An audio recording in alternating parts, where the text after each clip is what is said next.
Yes, I should make sure I'm not seated right after Daniel because it looks like on my side. Amazing.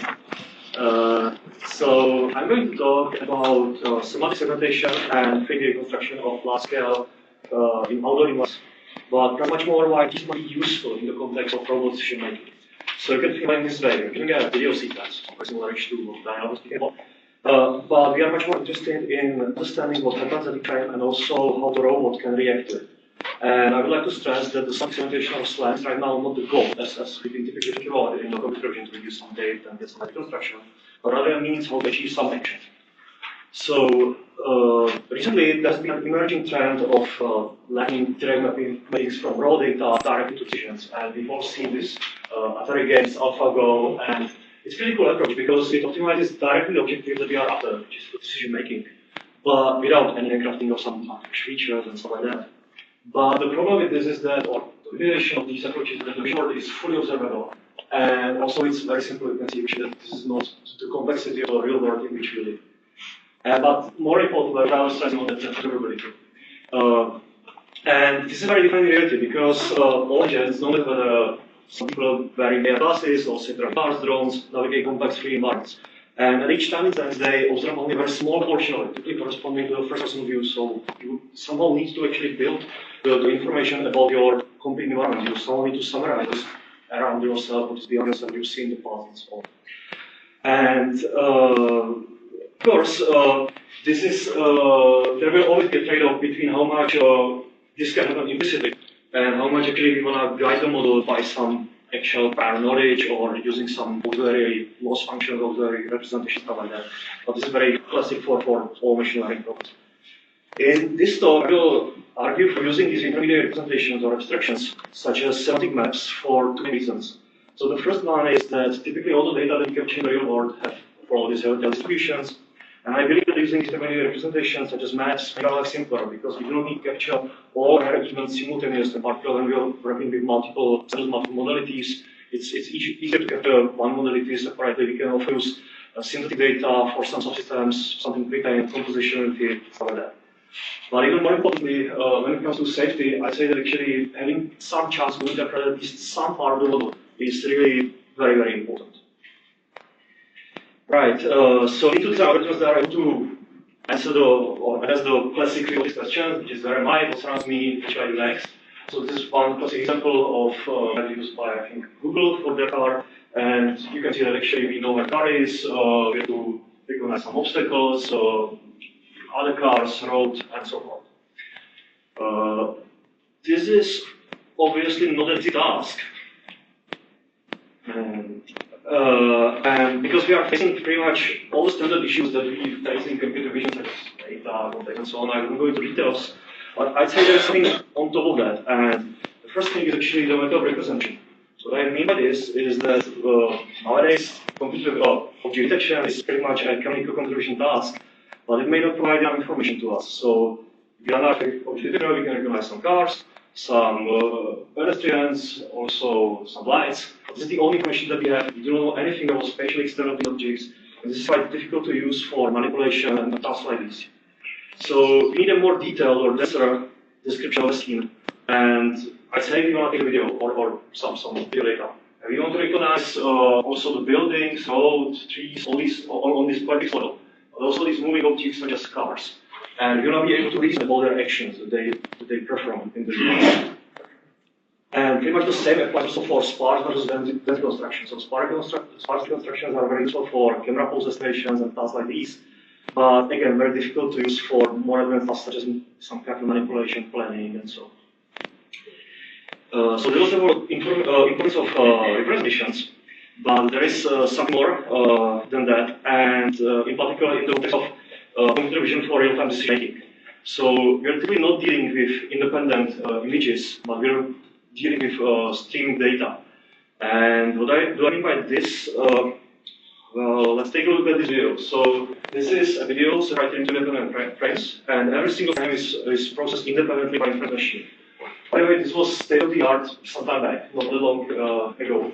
But even though modern CNN models such as Segnet exhibit similar-ish flickering predictions effects, and it's quite difficult to use it for any decision making. So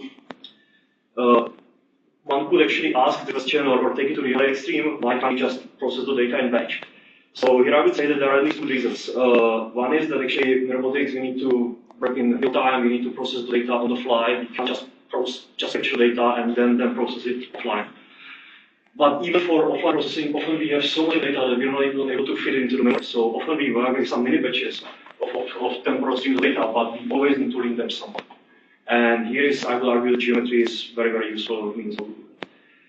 Okay, so in this talk, I will pretty much exploit three main concepts. So the fact that the world is structured, it's causal, and it's three-dimensional. And I'll focus on algorithms that are online, capable of running in near-real-time rates, reconstructing large environments, and work from passive cameras.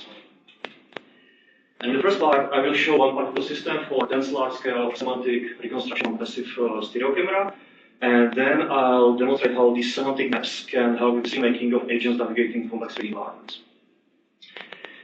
So this is something that we published some time back. And here we are using 3D geometry, or we want to use 3D geometry because it helps with two things at the same time. So it improves the quality of semantic segmentation that we have to get. And it also helps to address the issue of temporal consistency. And the idea was that if we maintain the marginals on the 3D voxels and we are able to map the observations on 3D voxels, then we are getting these observations are more accurate over time, and so on. But the problem is that it works mostly for rigid scenes, but we'll get back to it later.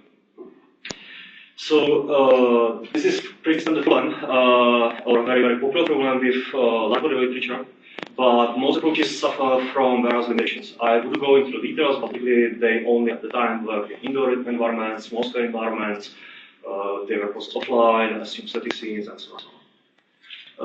So we propose pretty much the first end-to-end system for dense, large-scale semantic reconstruction of outdoor scenes from passive stereo cameras working in near real-time rates. And it was working in incremental manner, so we were able to get it out on the fly as the robot was moving. We used sparse data structures that allowed to reconstruct large-scale environments, city-scale environments. The semantic segmentation outputs provided soft predictions, so there's some notion of confidence or uncertainty, so hard decisions. And we also handled moving objects that are very common in outdoor scenes more effectively than in the prior art. Okay, so how do we do that? So we have as an input calibrated stereo camera. We estimate dense depth, we estimate volumetry, nothing fancy, pretty standard blocks. And then actually we start fusing this information to one common mode. So because we are dealing with large-scale environment, we cannot allocate one large free space, but need to use some efficient data structures. So at the core of our system was a member-efficient high-based fusion that ignores unoccupied space and streams data between GPU and CPU. Was a approach of listener, pretty much some follow-up on Kinect fusion. And this was the key for on-the-fly dense reconstruction in large environments. So in the standard fusion, pretty much it works like a running bridge. You just keep fusing more and more data. But in the standard fusion, if you have some moving objects, they will start creating these ghosting artifacts. So what we did was that actually we made this weight dependent on the semantic label. And we're actually fusing classes that were likely to be moving more aggressively and to suffer this effect. Of course, this is not a real solution. This is rather, temporary hack, but it kind of works for time being, because it would be much better to segment these moving objects into independent volumes and reconstruct them independently just with the relative with respect to the global map. The last part was the semantic segmentation, and for this one we used the standard features such as LBPs, logs, whatever was around, random forest classifier for unit terms, and we put dense volumetric CRM on top of it to enforce structural consistency. And to make it fast, we used efficient infield inference, which has parallel updates, it can run on GPU, and it can run can work in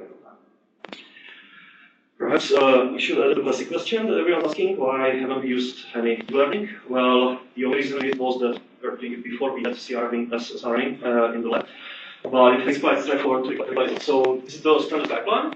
And as the first step, we can replace uncrafted features and run for a classifier by combat, in this case, rich feature hierarchies by one. And we can still have CRM on top of that, also fine. But the thing is that actually it doesn't allow end-to-end learning of the whole model. So as the next step, what one can do is to unroll the mean inference through RNN. And this is pretty much exactly how CRM's RNN works, and then it actually allows fluent learning as we move around. And this is something that was populated by my colleagues. Right, so let's get back to the original pipeline. So here are some results. So this is actually what the robot sees on the fly. This is not a fly through pre-reconstructed model, but this is actually what the models, what the algorithm is able to process at every single frame, and as it's navigating the environment, this is the output that it sees. So the top row is RG from semantics. We also have some numbers. So on average, we output from the state at this time both static and dynamic environments by almost 6% of institutional reunion scores. And we also show that the reconstruction improved by almost 5% in the paper, but I won't go into the details. Instead, I will show you the video that I took through the reconstructed model. So this is when the model is already we just placing the virtual camera in other sequences. So this is how it looks like.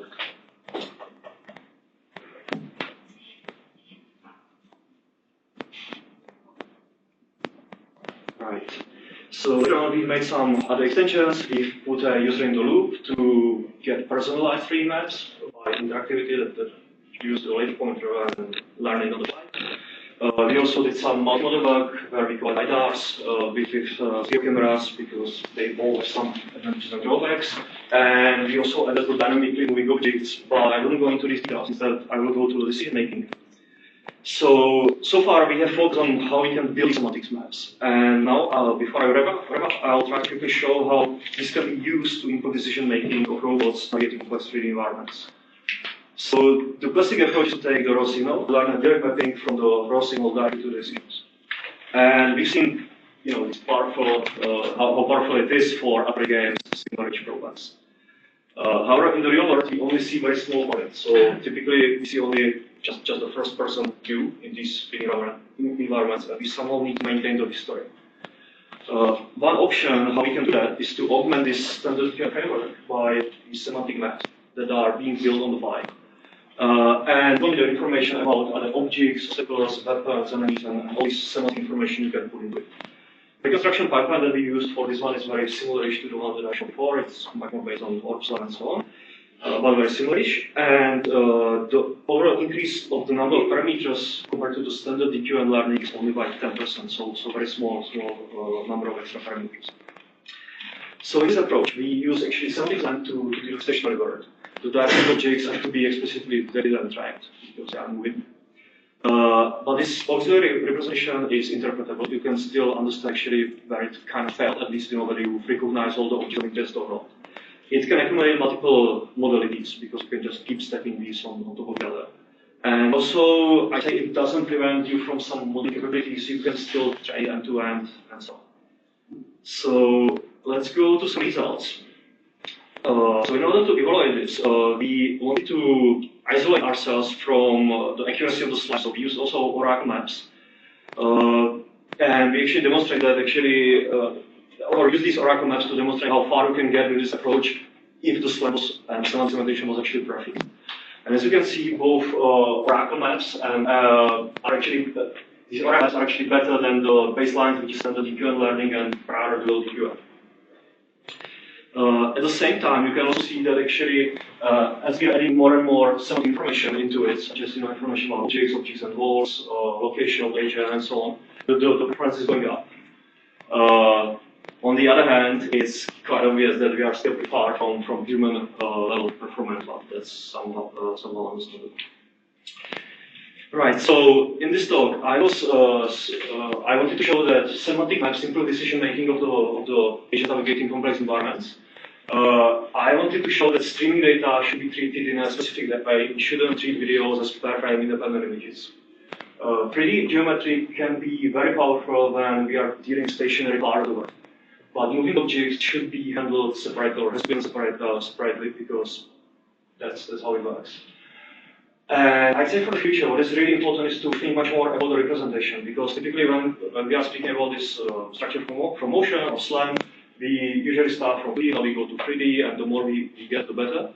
But for many tasks, it's not even clear actually whether the dense metric 3D is what we need, whether it could be some form of a scene graph, it could be some form of what Andrew is right now had at CVPR, this type of approaches might be much more suitable because I'd say we shouldn't be that much obsessed with evaluating slang or semantics by intersection over union scores or I don't know drift or slang, but much more about we should much more evaluate the actual objective, which usually is decision making. Of course, there are applications where drift and these things matter, just augmented reality, stuff like that.